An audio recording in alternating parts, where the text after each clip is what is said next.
तर भाजी करण्यासाठी तेल छान कडकडीत असं तापलं गेलं की त्यामध्ये अर्धा चमचा मोहरी घालायची। मोहरी छान तडतड करायला लागली की त्यामध्ये वाटून घातलेलं जिरं आणि लसण एवढंच घालायचे।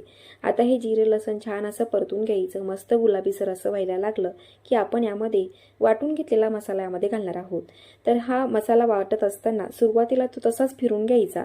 सुरुवातीला जर तुम्ही मसाला वाटण्यामध्ये पाणी घातलं तर तो मसाला व्यवस्थित असं वाटला जात नाही, कारण ते मग तीळ आणि कराळे अगदी छोटे छोटे असल्यामुळे ते वाटण्यामध्ये व्यवस्थित असं वाटलं जात नाही। त्यामुळे सुरुवातीला अगदी तसंच ते फिरून घ्यायचं। त्यामध्ये अगदी थोडंसं तेलामध्ये वाटण घातल्यानंतर आता हे वाटण छान मस्त असं परतून घ्यायचंय। त्याला तेल सुटेपर्यंत परतायचे। पण त्याचबरोबर आता आपल्याला यामध्ये अर्धा चमचा हळद पावडर घालायची आहे आणि 1 चमचा घरगुती मसाला घालायचा आहे। एवढंच यामध्ये घालायचे आणि आता हा मसाला मस्त असा परतून घ्यायचा आहे।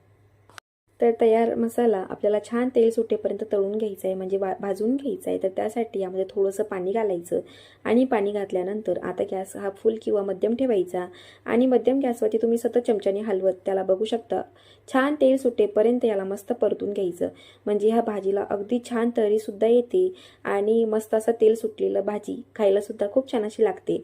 त्यामुळे बघा भरपूर तेल सुटेपर्यंत मी हा मसाला इथं मस्त असा परतून घेते।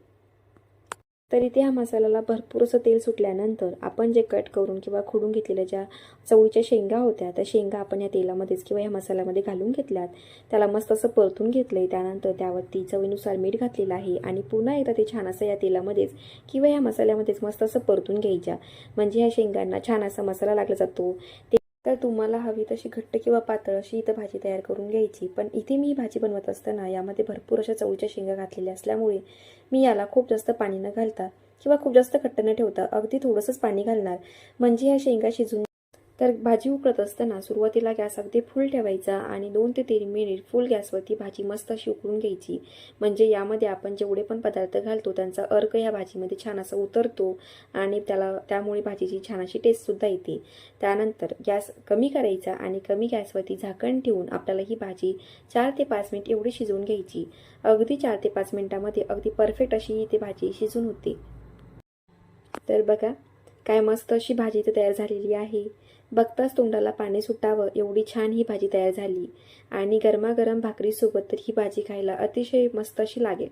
तर तुम्ही ही भाकरीसोबत खा, चपातीसोबत खा किंवा फक्त भातासोबत जरी ही भाजी खाल्ली ना तरीही छानच लागणार।